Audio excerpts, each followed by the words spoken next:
Eu hoje vou ministrar uma palavra e confesso para vocês que, embora eu já esteja aqui há 20 anos como pastor, eu acredito que eu nunca ministrei uma série sobre este assunto aos domingos. Eu até falo muito sobre isso na terça-feira, mas eu nunca ministrei uma série. Eu estou querendo falar uma pequena série. Até sinto, eu tenho um propósito no meu coração de nunca, em hipótese nenhuma, orar a Deus, a não ser que seja uma coisa muito drástica que aconteça, né? Para não chover. Porque eu sei que quase todo crente tem uma experiência. Eu pedi a Deus para não chover e não choveu. Mas, irmãos, eu vou dizer para você uma coisa. Onde tem chuva tem prosperidade. A chuva sempre vem e interrompe alguma coisa. Mas onde tem chuva tem prosperidade. Onde não tem chuva tem miséria. Então, a gente tem hoje uma noção que a água sai da parede, né? Se abre a torneira, olha, está lá, coisa incrível. Mas se a sua mãe falar com você, acabou a água, põe uma lata na cabeça, vai procurar um lugar que tem água por aqui, você vai pensar, meu Deus, onde tem aqui uma bica, um rio, um riacho, um ribeiro? E não está fácil de achar. Então, quando chove, eu sempre estou glorificando a Deus e agradecendo a Deus. Às vezes vejo a mulher falar, está chovendo, como eu vou lavar minha roupa? Hoje eu acho que nem se fala mais isso, né? Porque hoje em dia lava na máquina, mas eu acho que é para secar, né? Mas como é que vai lavar se não tiver água para lavar? Então, vamos ficar felizes. Mas então hoje eu fico assim pensando que eu queria que tivesse mais pessoas aqui para ouvir. Choveu exatamente na hora do culto, mas eu agradeço a Deus por essa chuva e por você que veio, você que venceu. Eu vou falar sobre o privilégio de pertencer, desfrutar e servir em um grupo pequeno. O privilégio, a alegria, a honra de pertencer, desfrutar e servir em um grupo pequeno. Antes de eu ler o texto com vocês, eu quero introduzir essa mensagem contando uma experiência que eu tive. E essa experiência ela foi fundamental na minha vida cristã. Porque eu me converti na Igreja Batista do Tirol, que hoje é a Igreja Aliança Eterna. E eu me converti lá quando ali, aquela igreja toda, ela era o banheiro da igreja. Então, quando eu me converti, onde hoje é só o banheiro, era a igreja. Pastor João Fernandes Sobrinho era o pastor lá. Eu, bem pequeno, me converti. Tive uma experiência com Deus algum tempo depois. Mas vi aquela igreja crescer, participei de tudo. E aí, eu me lembro que o meu pastor, depois de passar ali muitos anos, né? O meu pastor, eu me tornei pastor e eu já estava há 2 anos com ele. Ele me enviou para uma igreja em Betim. E quando eu fui para essa igreja em Betim, irmãos, eu vou falar para vocês, se Deus quer destruir a vaidade de alguém e mostrar o quanto a gente não sabe nada, de vez em quando Ele puxa o tapete da gente. Mas eu sofri tanto nesse lugar, pelas minhas inabilidades, pelas minhas incoerências, pela minha falta de capacidade de lidar bem com as pessoas. Eu sofri muito em Betim. Aí, de lá eu fui para uma outra igreja, também em Betim, no bairro São Caetano. Aí eu sofri de verdade. Aí, Nanda, eu falava assim, se tivesse um jeito, eu não queria passar nesse bairro nem de avião. Sofri muito lá. Não foi só culpa dos irmãos, não. Tinha alguns irmãos que eram realmente muito difíceis, mas tinha muito erro meu, muita falha minha. Eu acho que 90% da responsabilidade foi minha. Acontece que lá, eu sofri tanto que eu me lembro que uma vez eu estava orando e pedindo a Deus até para me levar. Era dia 31 para 1º, minha esposa tinha ido para a casa dos pais dela, ia ter o Réveillon. Eu tinha ficado para aquela noite especial, o culto da virada, mas eu estava tão triste, tão triste. Eu me lembro as luzes todas apagadas, a casa sozinha. Eu ajoelhei chorando na presença do Senhor. Eu falei, Senhor, não dá. É isso que é ministério, é isso que é vida cristã.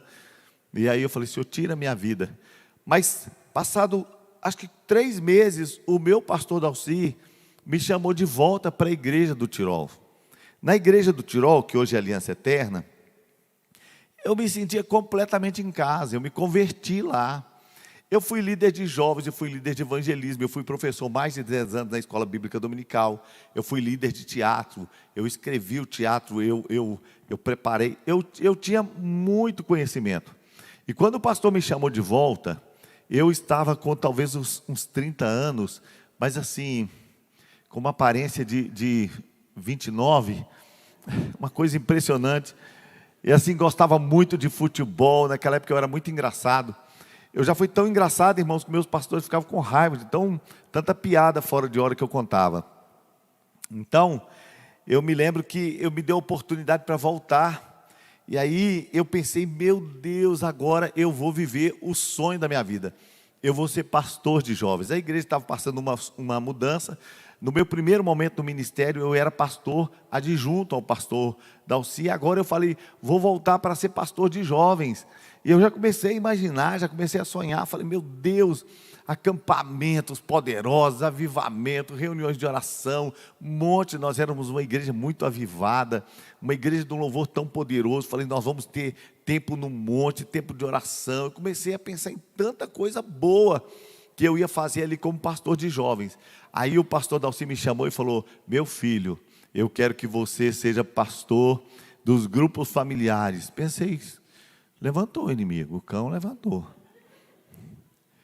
E aí eu falei, eu me lembrava dos grupos familiares, porque quando o pastor antigo, o pastor João Fernandes, leu o livro do Paul Yong-Shu, muito mais que números, ele dividiu a igreja em 28 grupos familiares. Eu, inclusive, pertencia a um, ou liderava um grupo, acho que eu liderava um grupo. Aí eu disse, pastor, Disse, e quantos grupos familiares nós temos? Ele disse, ainda sobrou um. Falei, Senhor, que luta. Pensei que eu ia ser pastor de jovens, já estava preparando umas piadas novas. Bom, aí ele disse para mim, vá para Betim, e lá você vai ouvir, na igreja do pastor Daniel Leite, igreja Nova Canaã, eles estão dando um estudo sobre grupos pequenos. Foi a primeira vez que eu ouvi a palavra célula. E a partir dali, essa palavra, ela foi inserida na vida da igreja, de tal maneira que ela não saiu mais. Eu não sabia que Deus estava colocando no lugar que eu ia super me apaixonar, no ambiente que eu ia super amar, e que eu ia realmente viver a minha vida em função de trabalhar, de servir, de sonhar, de desejar fazer uma igreja poderosa em grupos pequenos. E para a glória do nome do Senhor, eu tenho vivido isso esses anos todos. E a cada vez que a gente vive a experiência dos grupos pequenos, que nós aqui chamamos de células, também podemos chamar de grupos de vida, não tem problema o nome que você quiser chamar, mas eu me convenço de que não apenas nós estamos fazendo uma coisa muito certa, muito bíblica, mas nós também estamos fazendo uma coisa que caiu no coração da igreja, que hoje é muito mais do que apenas um evento, é de verdade o coração da igreja, é a cultura da igreja. Eu não conseguiria nem se eu quisesse acabar com isso. Então, eu ontem estava em um aniversário da irmã Alessandra, do Douglas, foi lá no Quintas, e quando eu cheguei lá, eu me lembro que estava servindo uma carne e tal, eu sentei por ali, e aí tinha um irmão Luciano, ele está na igreja há não tanto tempo, ele frequentou a célula comigo quando eu estava liderando uma célula da Supervisão Azul. Aí então eu falei, senta aqui, irmão Luciano, vamos conversar um pouquinho. Ele sentou perto de mim, e eu perguntei para ele, irmão Luciano, e aí quanto tempo você tem de crente? Ele disse, pastor, só desviado eu fiquei mais de 20 anos. Rapaz, que coisa horrível, né? Você ficou desviado assim? Eu falei, por que você desviou? Ele disse, eu nem sei, pastor. Eu fui esfriando, enfraquecendo, e de repente, eu simplesmente parei de ir e me desviei. Eu disse, rapaz, é muito ruim, é um lugar, é um ambiente de desproteção, não é verdade? Ele disse, pastor, o senhor nem imagina como é triste o vazio existencial, a tristeza, o sentimento que está faltando alguma coisa, como é triste, a vida fica tão vazia, depois de conhecer a Jesus e se afastar. Aí eu falei, rapaz, eu imagino. Eu disse, mas, e aí como você chegou até nós, como você chegou à Igreja Batista da Paz? Ele disse, pastor, foi a minha filha. A igreja que a minha esposa congregava fechou. Então ela e a minha filha ficaram ali, indo a uma, indo a outra igreja e tal. E de repente a minha esposa já estava até engrenando em uma igreja, mas a minha filha conheceu alguns jovens da Igreja Batista da Paz, e eles convidaram, a Grazi, né? Eles convidaram para que ela viesse, da dança ela, para que ela viesse aqui, e ela veio e se apaixonou. E ela disse: mãe, é lá, eu quero ficar lá. Aí a minha esposa não queria tanto, porque já tinha achado uma igreja, mas claro, todo pai quer que o filho esteja firme com Jesus, então ela veio. Eu passei a vir, trazia na porta, ia embora, esperava, voltava. Aí ela disse um dia para mim: podemos fazer um churrasco aqui em casa? Eu disse: pode. E aí, pastor, o povo chegou. Eu não conseguia nem entender tanto amor, tanto carinho. Ele disse: aquele pastorzinho, parece que aquele homem nem existe. E foi tanto amor, eu me senti tão amado, tão acolhido, tão cuidado.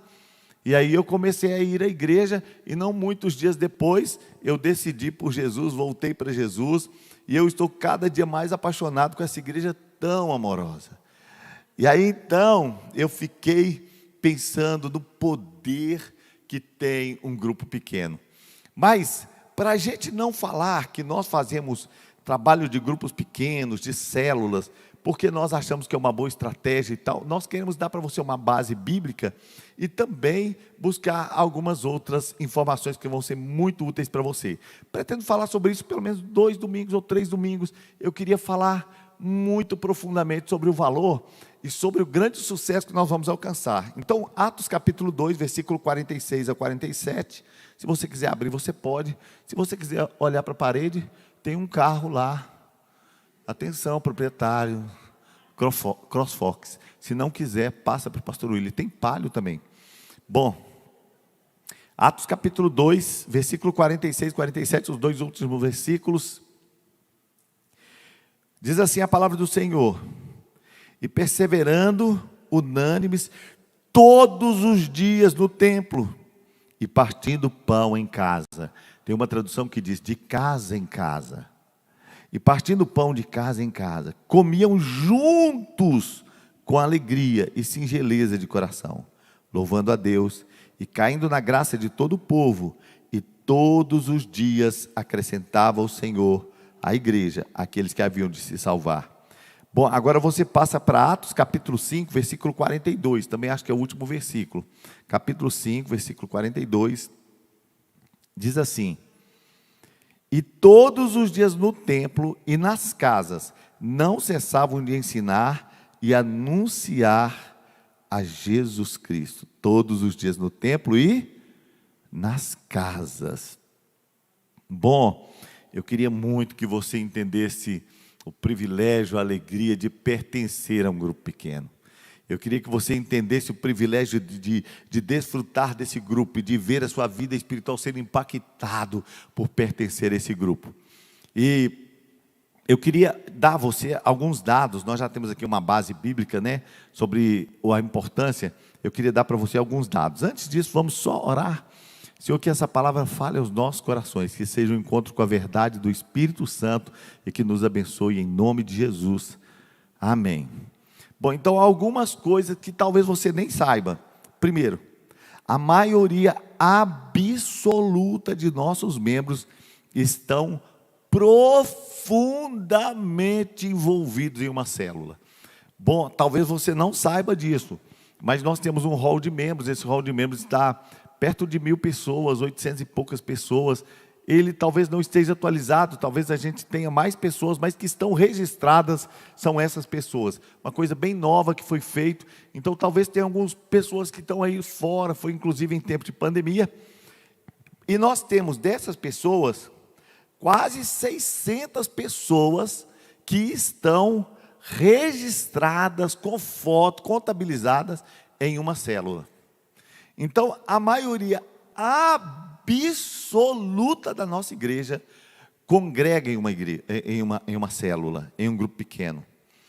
Outro dado: todos os nossos pastores, inclusive eu e a minha esposa, todos os nossos pastores lideram ou estão em processo de começar a liderar uma célula. Todos os pastores, realmente pastores da Igreja Batista, porque talvez pode chegar algum pastor que está congregando conosco, mas que ele não decidiu ser um pastor da igreja, mas um pastor na igreja. Nós respeitamos muito.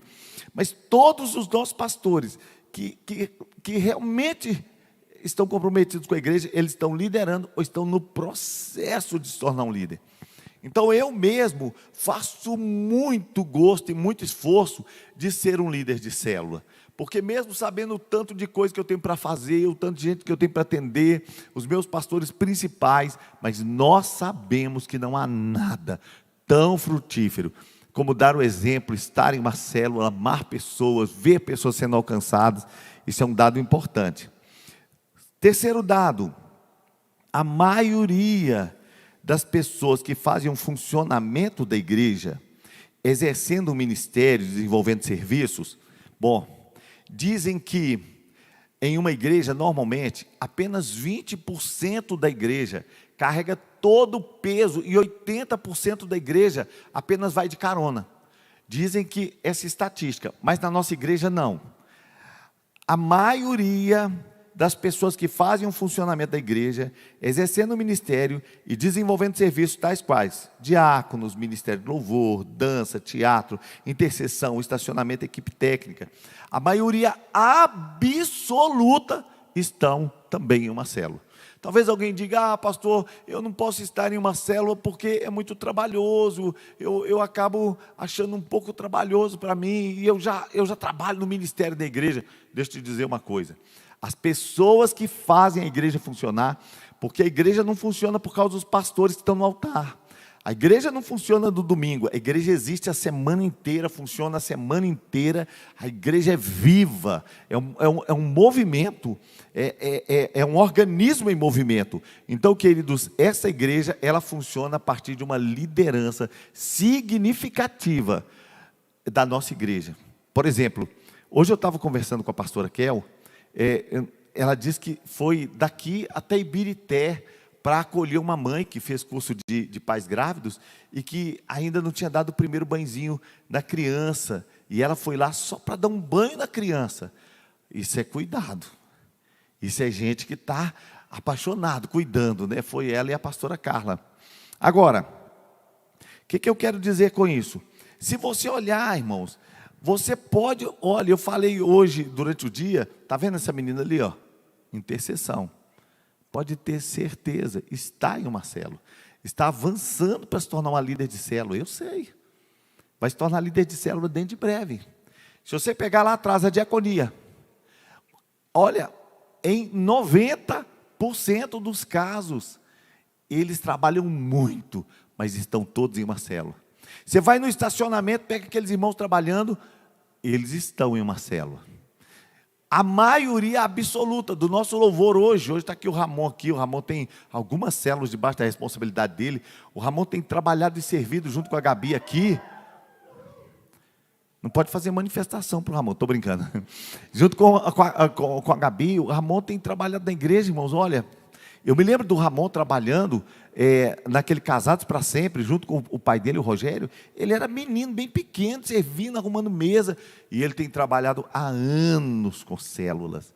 Então, não são aquelas pessoas que não estão fazendo nada, ou que disseram especificamente, eu só vou trabalhar com célula. Não, são os nomes que a gente lembra quando tem congresso, são os nomes que a gente lembra quando tem serviço, são os nomes que a gente lembra quando está precisando de acudir, são os nomes que vão para o acampamento, são os nomes que vão para os cultos de liderança, para as ativações proféticas, são as pessoas que a gente conta no louvor, no altar, em todos os lugares, na parte técnica, todos os lugares, eles são na sua maioria. Agora, quanto aos nossos jovens e adolescentes, que é carro-chefe aqui na igreja, quase 100% deles estão envolvidos em uma célula. Quase 100%. É difícil você achar um jovem aqui que não esteja realmente envolvido em uma célula. E agora, o mais interessante disso é que nós não temos na igreja nenhuma resistência à célula, nenhuma. Não há nenhum grupo, nenhuma animosidade, ninguém falando mal, ninguém destoando, não. Pode ter alguém que diz, não, eu não quero participar. Mas você provavelmente nunca ouviu ninguém falando mal das nossas células, dos nossos grupos pequenos. Não há ninguém que seja contrário para a glória do nome do Senhor. Mas isso não é por acaso, isso tem um motivo. Porque quando eu cheguei aqui, nós comprávamos lotes, né? Nós tínhamos aqueles lotes todos que não nos pertenciam, então nós comprávamos 2 lotes, depois mais 2, depois mais 2, Então, as pessoas ficavam reclamando, pastor, só pensa em lote, latifundiário, não sei mais o quê, campanha, BBB. Eles ficavam reclamando. Aí, quando nós compramos aqueles 2 lotes lá de cima, alguém deu a ideia de capinar os lotes. Rapaz, eram quase 2.000 metros de terra para capinar. E eu falei, misericórdia, que ideia é essa? Mas eu fui, porque já que os irmãos iam, eu fui. Peguei uma enxada e fiquei ali capinando e tal. Para a glória do nome do Senhor, deu hora do recreio, e apareceu as irmãs, com que suco com bolo, aquele negócio poderoso. E tinha um eucalipto enorme ali. Eu assentei debaixo do eucalipto e fui merendar. Aí, o que aconteceu é que Deus começou a falar comigo. E Deus falou comigo assim, não fique triste porque as pessoas te criticam. Elas não são más, elas só não estão enxergando o que você está enxergando. Eu falei, amém, Senhor. Aí Deus continuou falando comigo e disse assim, se você não for criticado, você não terá visto além do senso comum. Ele disse, ninguém que vê só o senso comum, que vê o que está todo mundo vendo, que faz o que está todo mundo fazendo, ele nunca vai ser criticado. Diz, você nunca será criticado se você não enxergar além do senso comum. Eu fiquei assim, falei, é verdade, Senhor. E aí Deus falou comigo a terceira grande verdade. Diz para mim, meu filho, eles não te criticam porque eles são contra comprar o lote. Eles te criticam porque eles não querem contribuir. Aí verdade, Senhor. Assim que o lote está pago, a crítica acaba. Quando a gente acaba de quitar o lote, nunca mais você ouve um crítico. É só nosso estacionamento, vou estacionar ali, vou parar aqui. Nunca mais você ouve um crítico. Então, eu percebi que a crítica, ela é produto de uma necessidade nossa, de aliviar a nossa consciência, dizer, não, eu não faço, eu não contribuo porque eu sou contra, eu acho que igreja não tem que comprar lote. Eu não estou numa célula porque eu sou contra. Agora, mesmo a gente falando eu sou contra, a gente fica envergonhado de não estar ajudando, então a gente faz aquilo que normalmente dizem que se é feito. Diz que ninguém murmura sozinho, o cara está na fila do banco e tal, doido para murmurar, ele contou com um cara que ele nunca viu, falou, que calor miserável, hein? Aí ele, rapaz, está um inferno. Aí os dois vão comungando, e essa fila que não acaba, é mesmo, rapaz, disse que era só 15 minutos a fila, pois é, rapaz, coisa horrível e tal, estou com um cara que não pega, misericórdia, minha mulher tem uma úlcera no estômago, e vai falando de um tanto de coisa ruim, né? Agora, o que acontece? Normalmente, quando a pessoa não quer fazer na igreja também, ele acaba precisando verbalizar. Ele não está nem verbalizando por maldade, mas ele precisa, para alívio da consciência dele, falar negativamente. Então ele acha alguém, né? Aí tem uma diabocidência, porque se tiver 2 impuros no ambiente, de 1.000 pessoas eles encontram, é uma diabocidência, né? Também se tiver 2 santos num ambiente de 1.000 pessoas, eles vão se encontrar, uma jesucidência. Aí o que acontece? Ele encontra o irmão crítico e os dois começam a criticar juntos. Só que quando nós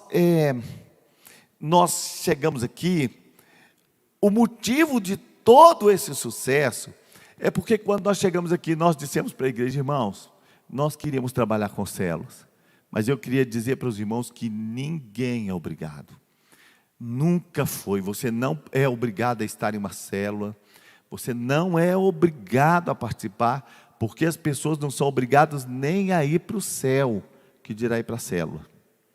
Agora, se você quiser estar em uma célula, eu espero de você compromisso, responsabilidade, mas eu espero também que você não se sinta um crente classe A, que olha para os outros e começa a instigá-lo dizendo, você não anda na visão do pastor, você não é tão bom, você é um crente classe B. Você não vai fazer cobiçar a oferta de Caim.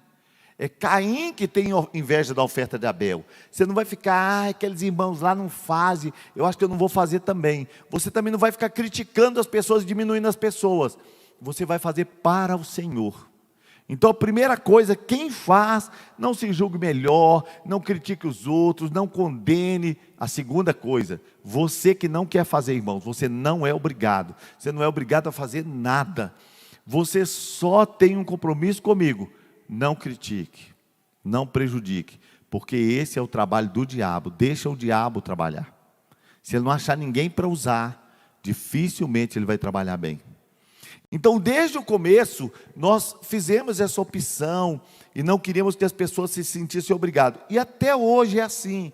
Ninguém, eu estou ministrando essa palavra, quero muito te motivar, mas ninguém jamais será obrigado. Você pode não estar em uma célula nunca e você vai ser amado nessa igreja, você vai poder servir nos ministérios, você vai poder trabalhar, você vai ser uma pessoa para nós relevante a vida inteira, você não é obrigado.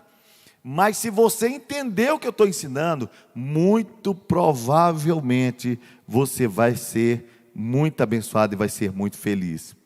Bom, você pode já ter ouvido alguém dizer assim: eu estou frustrado porque nós já estamos trabalhando com isso há tanto tempo e eu ainda não vi uma colheita de resultados e tal. Você não vai encontrar o crítico, mas vai encontrar alguém que está cansado. E desses dias o pastor Romeu me mandou um sonho, uma visão, diz ele que Deus falou com ele, que Deus estava nos dando uma unção, e essa unção estava tocando as pessoas, porque havia gente que estava comigo há muito tempo e estava cansado, e tinha alguns que vinham como que feridos da guerra, e outros novos, chegando com faca no dente, mas a mesma unção ia repousar sobre todos, e nós íamos conquistar um espaço muito legal.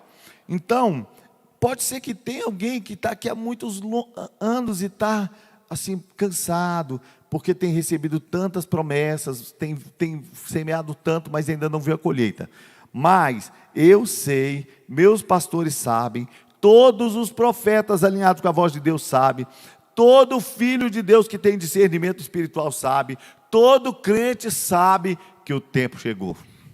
A gente sabe, a gente sente que nós nunca vivemos um tempo como esse, que há um tempo de uma unção gratuita, um tempo de um mover sobrenatural, há um tempo de um fluir sem nenhuma opressão. Nós estamos vivendo provavelmente o melhor tempo da vida da igreja, um tempo de crescimento, um tempo de bênção, um tempo de alegria, um tempo de paz, um tempo sem problemas. O tempo chegou para nós. Agora, ainda assim, alguém que está meio desanimado, ou alguém que está fora da célula, que já enfrentou o calor da batalha, o fronte, pode dizer: pastor, me dê algum bom motivo para eu estar em célula. Talvez alguém que nunca congregou em uma célula, e que está dizendo: não, pastor, eu quero ter tempo para cuidar da minha empresa, para cuidar dos meus negócios, para cuidar disso, para o meu ministério daquilo. Me dê um bom motivo para eu estar em célula. Bom, eu queria dizer que para você pertencer a uma célula, o primeiro motivo extraordinário, porque é bíblico. A Bíblia não é um livro de sugestões. A Bíblia é a palavra de Deus. E quando você olha para grupos pequenos, você descobre que é bíblico. A igreja vivia de casa em casa, quando nós lemos em Atos 2. Se você continuar lendo o livro de Atos, Paulo perseguia a igreja também, entrando de casa em casa. Então, os judeus nem tinham um templo. Quando a igreja apostatou na conversão de Constantino, no quarto século aproximadamente, e aí Constantino tomou o templo dos pagãos e deu para a igreja, e a igreja começou a sentar assim, um atrás do outro, e só ia à igreja e cumpria o rito, e eles estavam liberados. Foi a partir daí que a igreja sofreu um naufrágio, que a história secular chama de a grande noite. Sabe o que é a grande noite? 1000 anos de apostasia da igreja, 1000 anos distante da sua essência. E aí, não a história evangélica, nem a história cristã, a história secular chama de a grande noite ou período das trevas. E depois de 1000 anos veio a reforma, veio o iluminismo, veio a reforma. E quando chegou a reforma, eles perceberam que a igreja tinha se distanciado tanto, que a salvação estava sendo comercializada, vendida, que perdão de pecado tinha indulgência, que o perdão era vendido. Aí ele fala: não, salvação só pela graça, nós vamos viver só a palavra, nós vamos viver pela fé. E aí então reformaram a teologia. Só que existe um aspecto: a teologia é um grupo de pensamentos, né? Quem é Deus, Jesus Cristo, etc. Mas existe uma palavra chamada eclesiologia, que significa a doutrina da igreja, como a igreja funciona. Qual é o sonho de Deus para o funcionamento da igreja? Existe uma eclesiologia. A eclesiologia não foi reformada. Então nós ficamos romanizados. Nós ficamos dentro daquele conceito ainda de vir para o culto, assentar um atrás do outro, o pastor é pago, o pastor faz tudo e etc e tal. Acontece que o projeto de Deus é cada crente um sacerdote, cada crente cheio de autoridade, entrando nas casas levando cura, entrando na casa levando milagre. O sonho de Deus era muito mais alto. Então o primeiro bom motivo é porque é bíblico. O segundo motivo, tão importante quanto esse, é porque através de grupos pequenos, é uma das formas mais fáceis, mais profundas, para cumprir o ID de Cristo. A forma mais eficaz de evangelismo não é entregar um panfleto. A forma mais eficaz de evangelismo não é você chegar na rua, na praça e falar. Não, não, não. A forma mais eficaz de evangelismo é por relacionamentos. 90% das pessoas que estão agora nesse culto, se congregam, se tem uma experiência com Deus, passou por um relacionamento. 90% das pessoas. Teve alguém que convidou, teve alguém que orou, teve alguém que se importou, teve alguém que deu apoio, teve alguém que amou, teve alguém que andou junto. A forma mais contundente de cumprir o ID é você realmente ter um grupo pequeno, porque aí você vai ganhar pessoas por relacionamento. Muitas pessoas resistem a ir a uma igreja, mas elas têm muita facilidade para ir a uma reunião na sua casa. Especialmente se for um aniversário, se for um churrasco, e é ali que a gente fala, olha, vão lá no churrascão. Chega no churrascão, a palavra de Deus. Eu lembro lá na casa do Beto, quando nós fomos para lá, tinha o Kim. O Kim disse que ficava lá fazendo churrasco e pensando, nossa, esses crentes comem demais. E ele gosta de assar carne, hein? Você pensa se não gostasse. Porque o Kim gosta de cozinhar, ele fecha o comércio dele para trabalhar e servir, né, Kim? Quando a gente precisa. Pois ele ficava lá falando, gente, esses crentes comem demais. Tomando uma latinha de cerveja e eu acho que pensando, nunca na minha vida eu vou ser crente. Mas olha, está aí, ó. Firme com Jesus, com a esposa. Foi alcançado na casa do Beto, nós ganhamos tanta gente para Jesus. Por quê? Porque a Denise é uma pessoa que recebe com um coração deste tamanho. Tantas coisas que eles fazem lá. Eu lembro, eu fui lá num dia das mães, tinham mais de 70 pessoas reunidas na casa deles.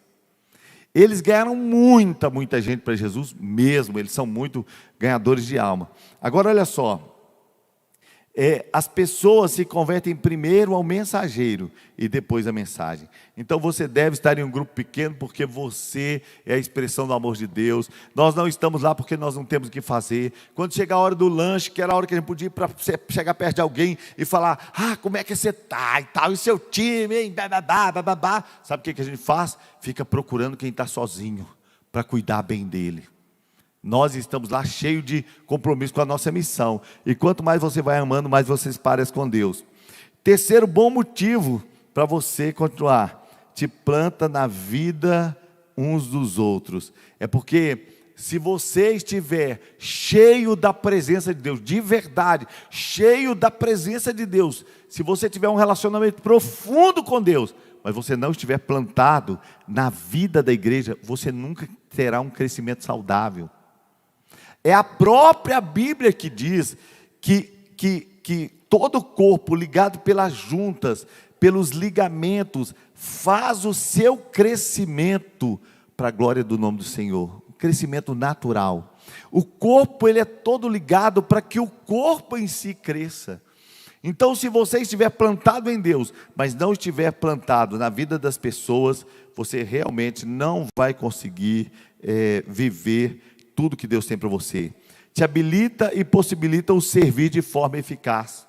Às vezes eu pregava na igreja, eu me lembro que antes de nós estarmos em grupos pequenos, aí eu pregava, não se conta a igreja pelo número de pessoas que entra, mas pelo número de pessoas que saem, para impactar, para isso e para aquilo. E depois do culto, às vezes as pessoas vinham e falavam, pastor, eu quero tanto servir a Deus, eu quero tanto servir mais. Pastor, o que é que eu faço, pastor? Eu quero até lavar o banheiro. Era muita gente se oferecer para lavar o banheiro. Mas a grande verdade, irmãos, é que às vezes a pessoa não tinha um talento para cantar. Na igreja antigamente cantava ou pregava. Às vezes tinha os diáconos, mas era pouca coisa. Então era um grupo muito pequeno trabalhando. E a gente falava, não, nós vamos conseguir. Mas eu pensava, Deus, o que eu vou fazer com esse povo? Eu não tenho o que dar para eles fazerem. Então, quando você está num grupo pequeno, A sua liderança servidora, ela desponta. Porque a liderança servidora é liderança cristã. Então, como é que é a liderança servidora? De repente, a célula acaba e tem aquele irmão que começa a juntar as cadeiras para ajudar o anfitrião. Está juntando cadeira. Olha, irmãos, a liderança não aparece porque a pessoa está falando bonito, não. A liderança aparece porque o líder vê a necessidade, se prontifica, ele serve. A liderança vai aparecendo quando a pessoa vai lá, pega umas vasilhas lá, está dando uma lavadinha. Num dia que a gente fez uma festa especial, estão lá ajudando, lavando, cuidando. Liderança servidora. Começa a aparecer ali a forma de servir, a forma de cuidar. Aí você dá uma carona para um irmão, você marca com outro de trazer, e você vai sendo usado por Deus. Gera um agradável sentimento de pertencimento. Você começa a sentir-se um peixe dentro d'água. Olha, eu amo tanto a igreja, porque você agora tem nome, porque as pessoas sentem sua falta, porque se você sumir, você faz falta.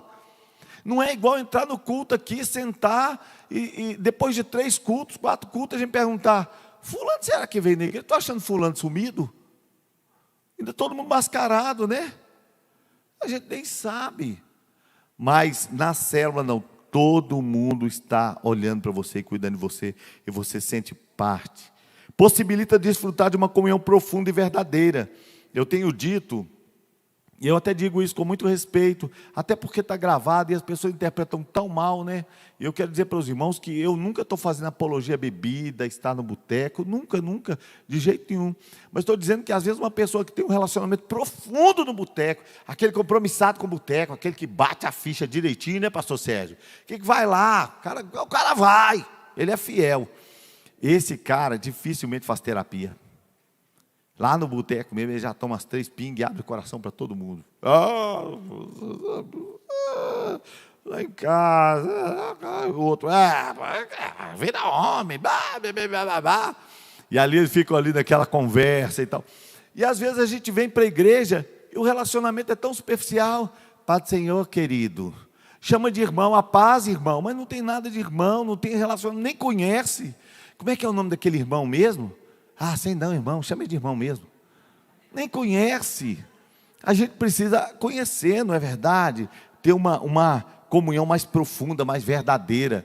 Como é gostoso você chegar num ambiente onde você conhece as pessoas, tem história com elas, marcou para, vamos fazer uma pescaria, vai os homens pescar, não é verdade? Leva as mulheres para fritar o peixe, e não pega peixe, então nem precisa levar as mulheres.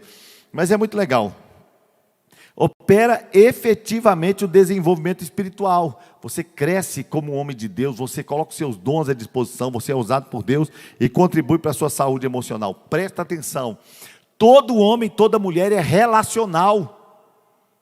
Nós fomos criados para relacionamentos. Dizem que fizeram uma pesquisa e colocaram assim, alguns bebês que estavam doentes, e outros que também estavam doentes, parece que eram crianças abandonadas, e aí algumas delas as enfermeiras davam muito carinho, muito amor, e o mesmo tratamento, e para as outras crianças davam um tratamento eficaz, o mesmo tratamento, mas não davam palavras de amor, não davam colo, não falavam, você é tão precioso.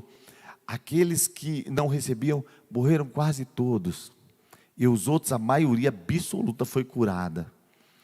Nós nascemos precisando ouvir, isso é importante, eu te amo, nós somos relacionais. Nós estamos sempre procurando alguém para dizer, poxa, quando você não está, não é a mesma coisa. A gente quer relacionamento, não é verdade? Coisa boa. Eu fico imaginando a gente envelhecer com a mesma esposa, e aí você olha para ela, aquela mãozinha ossuda, cheia daquelas manchinhas de sol, sabe? E aí você pega na mãozinha dela. Gente, que gostoso, né? Quando a minha esposa está de salto, ou quando ela vai atravessar a rua, eu pego na mão dela. Às vezes eu fico até pensando, se ela cair, eu acho que eu vou cair também, mas eu vou ali, parecendo que eu estou segurando ela e tal. Sabe por quê? Porque nós somos relacionais. Você vai crescer em Deus, porque você vai crescer em relacionamentos. Olha o que a Bíblia diz. Deus faz com que o solitário viva em família. Liberta aqueles que estão presos em grilhões, mas os rebeldes moram em terra seca. Só os rebeldes habitam em lugar solitário. Olha que interessante, irmãos. A Bíblia diz que Deus falou com Abraão assim: olha para cima as estrelas e olha para baixo os grãos da terra, conta. Ele diz: você vai ter uma descendência na terra, os judeus, mas você vai ter uma descendência celestial. Você sabe que nós fomos chamados para ser família de Deus, e que nós temos uma família celestial. Nós fazemos parte da família de Abraão, porque nós somos parte daqueles que ele conta nas estrelas. Então, eu estou chegando ao final, vou agora para a parte final da mensagem. Eu queria falar sobre como nós contabilizamos a vida. Normalmente a gente contabiliza a vida por tempo, não é verdade? E a Bíblia também respalda isso. Ele teve tantos anos de vida, tantos dias, tantos meses, vou acrescentar tantos anos de vida. Só que quando a gente olha para a Bíblia, diz que algumas pessoas vão viver uma eternidade no céu, e que alguns vão viver uma eternidade longe de Deus. E diz que a eternidade longe de Deus chama morte eterna, e a eternidade com Deus chama vida eterna. Então, tanto no céu quanto no inferno, o tempo é o mesmo. Então, lá no céu e no inferno, o que quantifica a vida não é o tempo. Por isso que Jesus disse: eu vim para que vocês tenham vida e tenham em abundância. Agora, o que a gente entende é que existe um parâmetro diferente de vida, que é a qualidade de vida, é a presença de Deus, é o desfrute da vida. Existe uma outra forma de contabilizar a vida. Por isso, tem muita gente que tem muitos anos de vida, mas pouca vida nos anos. Nós precisamos entender a diferença. E aí, quando você pensa nisso, você começa a pensar se você realmente está vivendo a vida de tal maneira a glorificar a Deus. Porque se você estiver vivendo de tal maneira a glorificar a Deus, você vai ver que isso faz toda a diferença. Então, nosso conceito sobre vida é viver uma vida com propósito. É quando você consegue entender por que você está aqui. Porque senão a gente é só um passageiro que não entendeu para onde vai. Então, alguém diz: por que você trabalha? Eu trabalho para comer. Para que você come? Para trabalhar mais. Para que você trabalha mais? Para comer mais. Gente, isso não é vida, é passar pela existência. Alguém que não entendeu o propósito. Por isso nós definimos para nós uma síntese do que nós cremos como igreja, e nós colocamos nessa frase: proclamar para pertencer. Nós entendemos que a igreja tem, a frase não está completa ainda não, a igreja tem a missão de proclamar o evangelho. Tem alguém que diz assim: prega o evangelho, se precisar use palavras. Precisa. A Bíblia diz que quando eu abro a boca, o evangelho é o poder de Deus para a salvação de todo aquele que crê. Então, o evangelho, além de ser vida, também é um evangelho para ser promulgado com palavras, proclamado, declarado. A proclamação passa por um compromisso de santificar o canal da proclamação, proclamar para pertencer. Nosso objetivo é pegar alguém que está fora do evangelho e trazer para um ambiente de pertencimento. É fazer com que ele sinta-se família de Deus. Preparar para praticar. É pegar essa pessoa que agora diz: eu entendo, eu sou família de Deus, e ferramentar, e levá-lo a ter experiência com o Espírito Santo, e orar para que ele receba dons, para que ele possa estar preparado para fazer o ciclo de novo, ganhar pessoas para Jesus, que ele possa praticar o evangelho, que ele possa gerar discípulos. Aí o final da frase, só para poetizar: paixão se escreve com P. Um povo apaixonado vai estar sempre disposto a proclamar para pertencer, preparar para praticar. É por isso que nós também adotamos o slogan da Igreja da Família, do pastor Carlitos Paes, Igreja Batista da Paz, uma família para pertencer. Você sabe que está escrito isso em Efésios 2,19? Nós fomos chamados para a vida de corpo, vida de unidade, vida de serviço, de desfrute, chamados a pertencer à família de Deus. Se a gente não crê nisso, a gente não crê na Bíblia. Por isso que está escrito em Efésios 2,19: assim que já não sois estrangeiros, nem forasteiros, mas concidadão dos santos e da família de Deus. Fala assim: eu sou da família de Deus. Agora imagina ser da família de Deus e nem conhecer sua família. Vem na igreja, vai embora, vem na igreja, vai embora, vem na igreja, vai embora. Irmãos, diz que é melhor o vizinho perto, diz não, está escrito na Bíblia, que é melhor o vizinho perto do que o irmão longe. Às vezes o irmão está sentado do nosso lado, mas ele não nos conhece, então ele é um irmão longe. Você sabia que está escrito isso na Bíblia? Depois você procura lá o São Google. Melhor o vizinho perto do que o irmão longe. A gente precisa aprender a ser família e ser família de verdade. Quando eu passei aquela crise enorme, sabe quem estendeu a mão para mim? Minha família. Pastor Jorge Linhares disse que ele teve doente, que ele falou assim: ô doutor, abre um espaço aqui, porque eu sou pastor de uma igreja muito grande, o pessoal vai vir me visitar, e abre aqui o espaço, que senão vai ficar muito tumultuado. Eles abriram lá o espaço, foi só a família dele. Falou: uai pastor, cadê o tumulto, o povo? Não, hoje é sábado, amanhã só vai ver no domingo, como é que fica aqui, grelhado. Só a família dele de novo. Família. Às vezes a gente não entendeu o que é ser família de Deus, por isso que não vai. Quando você entender, você vai estar perto do irmão, quando ele estiver passando por luta. Bom, e para encerrar, uma frase que Deus me deu, e eu escrevi aqui, vou ler para você. Perdido não é apenas o homem que está indo para o inferno, também está perdido aquele que, conhecendo e confessando a Jesus como Senhor, desfrutando a pessoa do Espírito Santo, se perder de seu propósito. Perdido não é apenas o homem que está caminhando para uma eternidade sem Deus. Perdido não é o homem que não ouviu falar de Jesus apenas. Perdido não é apenas o homem que não sabe do Evangelho.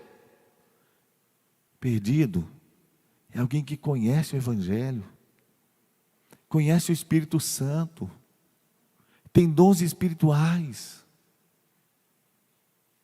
tem dons ministeriais, e se perdeu do seu propósito, se desvinculou da sua vida de serviço, se perdeu de um alinhamento como igreja. Você é livre. E a liberdade não implica em dizer apenas o que eu quero ou o que eu não quero. Você pode decidir: eu não quero drogas. Mas você pode decidir: eu quero honrar o meu Senhor. Eu quero servir na minha igreja. Eu quero estar em um grupo pequeno. Mas vai dar trabalho? Claro que vai dar trabalho. Só que a Bíblia diz: nenhum trabalho é vão no Senhor. Porque um dia tudo vai passar.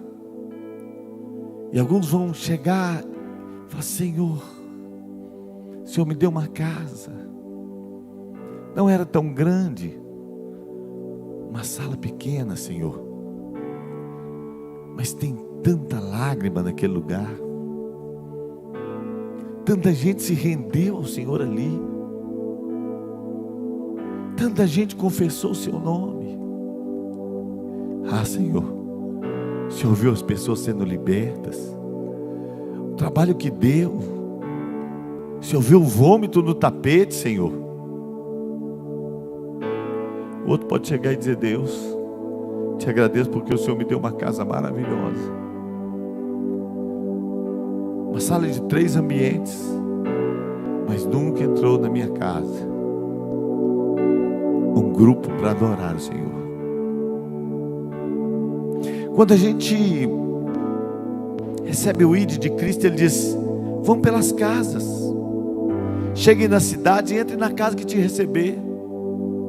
Cura os enfermos, ressuscita os mortos, limpa os leprosos. Você entra na casa e já diz: paz seja com vocês. Se a casa recebe um dos pequeninos em meu nome, recebe a mim. Se essa casa não tiver ninguém que queira essa paz, digno dessa paz, não se perde, volta sobre vocês. 2000 anos se passaram e a gente pisa na soleira da porta e entra na casa para anunciar Jesus outra vez.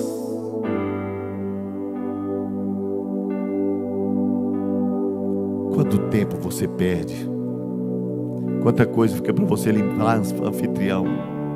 Quanto serviço. Mas qual é o peso espiritual? Quantas chaves espirituais estão sendo giradas? Será que os discípulos podiam ser enviados para curar uma cidade e iam deixar a casa onde eles estavam doentes?